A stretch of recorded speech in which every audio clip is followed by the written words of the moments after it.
What's up, everybody? Welcome back to the channel. I said yesterday that I hope I'd be back with a happy recap and review this week, and that's exactly what we're back with. The New Orleans Saints beat the Washington football team 33-22 and are now heading into the bye week where they should get a plethora of really important pieces back. I'm talking about we're looking at getting Michael Thomas, Teron Armstead, Eric McCoy, Traquan Smith, maybe even Will Lutz, all of these players back after the bye week. I think Will Lutz has a week on everyone else. I think he has another week he's going to have to sit out.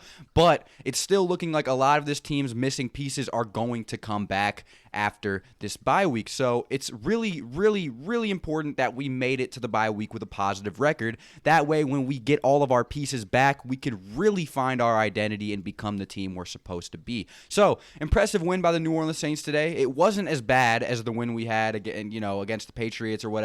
I feel like it was actually pretty competitive. The Washington football team put up a fight, man.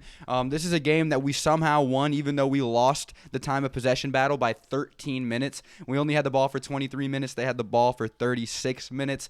It's because we were able to really, really, hit on those big plays. Like Jameis Winston threw his longest career completion, a 71-yard touchdown pass to Deontay Harris before Deontay Harris left the game with injury directly after that. But yeah, man, it was a really good game.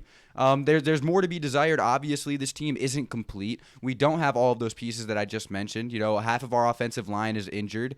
Michael Thomas and Traquan Smith aren't there, our number 1 and 2 receiver. Taysom Hill got hurt in this game. He's one of our biggest offensive pieces. There are a lot of injuries. Deontay Harris even got hurt.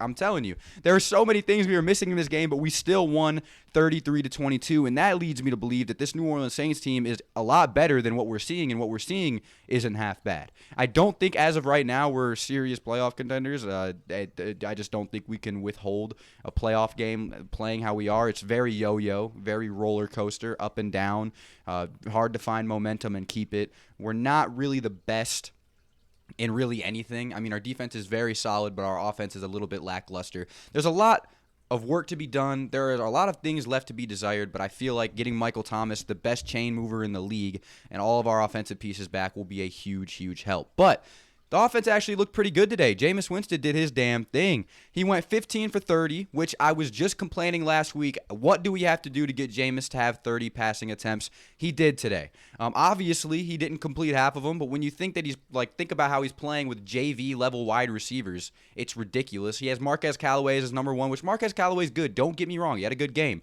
but he's not a number 1 wide receiver in the NFL, and nobody convinced me otherwise. Kenny Stills, who we literally just signed, and Chris Hogan. You can't tell me that he has good weapons because he doesn't, and that's why a lot of these passes were incomplete. He went 15 for 30. He had 279 passing yards, 4 passing touchdowns. He had an 18.6 pass average. He had an interception, of course, and then the 2 sacks he took as well with a 108.2 rating on this game. Jameis Winston now has 12 passing touchdowns and only 3 interceptions on the season, which is so good to see. He's proving a lot of people wrong, and like I said, one of the best wide receivers in this league has not even stepped on the field with this man yet. So I'm telling you guys, there's a lot to look forward to. Michael Thomas is a game changer. He can take a struggling team to a Super Bowl contender just by being there.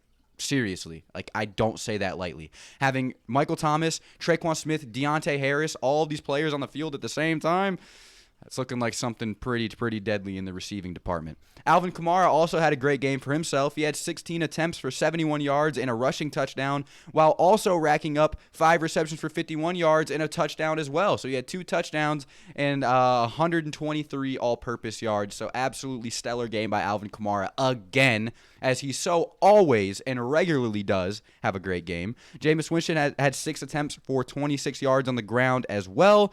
Our best receiver in this game by far was Marquez Callaway. He had that really big 49-yard touchdown reception, the Hail Mary to end the half, which was ridiculous, and a big reason why we won the game today because of the fact that big play hit. Marquez Callaway had 8 targets, 4 receptions for 85 yards and 2 touchdowns.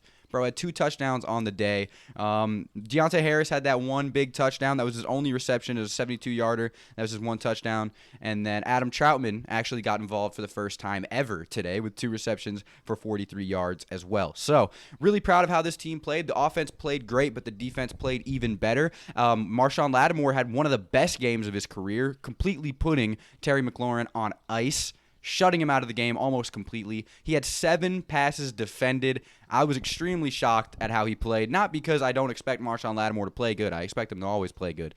But it's sometimes he looks like Darrelle Revis, and other times he can look like Brandon Browner. It really just depends on the week. But we've seen a lot of consistency from Marshawn Lattimore this year, and that's something that is definitely heartwarming, without a doubt. So, yeah, we played a really good game. We were able to hold Taylor Heinicke to 20 completions off of 41 attempts, which is insane. He didn't throw a touchdown. He had 2 interceptions. So I think we did a pretty damn good job at stopping that pass attack that Washington has. Antonio Gibson had 20 attempts, 60 yards, and 2 touchdowns. We held him to a 3.0 average.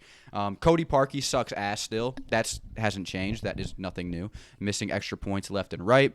Really, really, really need Will Lutz back, because without a field goal unit, this team is being held back significantly. 2 missed extra points, and you can't even really think about taking a field goal because our kickers suck. Aldrick Roses sucked ass, and so does Cody Parkey. He might be even worse. We might have made a mistake cutting Aldrick Roses, who sucked, and signing Cody Parkey because he sucks too. But yeah, happy with this game, man. I'm happy that Jameis Winston was given the keys to the car. He was allowed to throw the ball more. He looked really comfortable. That last drive to put the game away that resulted in that Alvin Kamara touchdown was absolutely fantastic. He looked really poised. He was moving. He was hitting the passes he needed to hit. He was being accurate. He wasn't making bad decisions. Really, really, really good performance by Jameis Winston today. And that is what that's my biggest takeaway from all of these games, because that's the most important thing that we have to look at. It really, really, really is. Our pass rush did not look that amazing today. Getting David Onyemata back and Marcus Davenport back, who are both injured, not David Onyemata isn't injured, he's suspended, but Marcus Davenport is injured. Getting those 2 players back will be a big, big help. I'm telling you, this team is playing at maybe 60% right now. Maybe. It can be so much better, and it will be so much better when we get these pieces back. But like I said, overall, good performance. It's always good to get a win. Had me sweating there. I thought we were going to freaking blow an 11-point lead in the 4th quarter again. I'm really glad that did not happen. I really am. But yeah, a lot to look forward to with the Saints team, boys. We're just getting started. We're not even close to being there yet, and that is what excites me the most about this team. We're getting all of these players back most likely after the bye week against the Seattle Seahawks, who will not have Russell Wilson on the field. So get ready for that game. It should be a nice little homecoming for a lot of these players that we haven't seen in a long, long time. So leave your comments down below what you think about this game. I feel like it was pretty good. I feel like Sean Payton did a good job at managing everything for the most part. I didn't like the lack of a run game in the beginning in the first half. Really, really upsetting. And then there was that 10-play period where it was just passing attempts. Jameis Winston wasn't hitting them because his wide receivers are actual middle schoolers. So, yeah, he ended up going back to the run, and that's why we won this game. So defense played great. Offense played great. Sean Payton coached a pretty good game. Thank you guys so much for watching. Let me know down in the comment section below what you think about today's win. The Saints are 3-2 heading into the bye week, and I have not been happier in a minute. Thank you so much for watching. I'll see you boys in the next one. Adios. We're making videos this week and next week. Next week for sure. That's the preparation for the Seahawks game. It's going to be a big week. All right, peace out, guys.